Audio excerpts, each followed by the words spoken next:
Bienvenidos a este episodio en el que vamos a explicar la proposición 8 del libro primero de los elementos.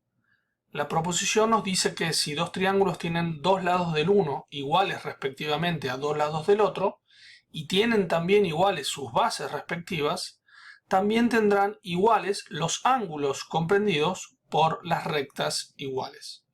Entonces vamos a suponer que tenemos dos triángulos, un triángulo ABC y otro triángulo DEF.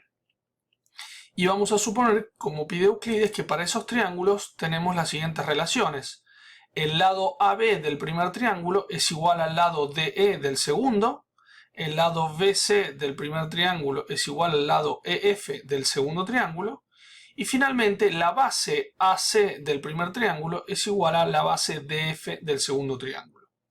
Lo que Euclides está diciendo es que dadas esas condiciones, entonces los ángulos comprendidos por los dos lados iguales, es decir, los ángulos ABC y DEF, serán también iguales entre ellos.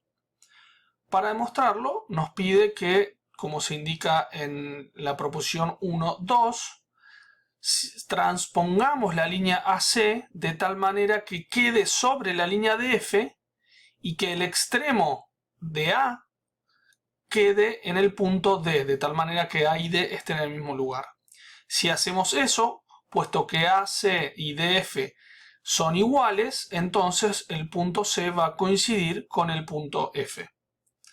Si luego transponemos la línea AB de tal manera que quede su extremo sobre el punto D, el extremo A quede sobre el punto D, y también transponemos la línea BC de tal manera que su extremo que está en C quede sobre el punto F, por la proposición 1.7 sabemos que dado que AB y BC son iguales a DE y EF, solo se van a poder unir en los extremos de esas dos líneas transpuestas, es decir, en el extremo B, y por lo tanto el punto E y el punto B van a coincidir. Es decir, los tres puntos del triángulo, primero, una vez que es transpuesto sobre el segundo, van a coincidir con los tres puntos del segundo triángulo, y de esa manera necesariamente el ángulo ABC va a coincidir con el ángulo DEF, y eso es lo que necesitábamos demostrar.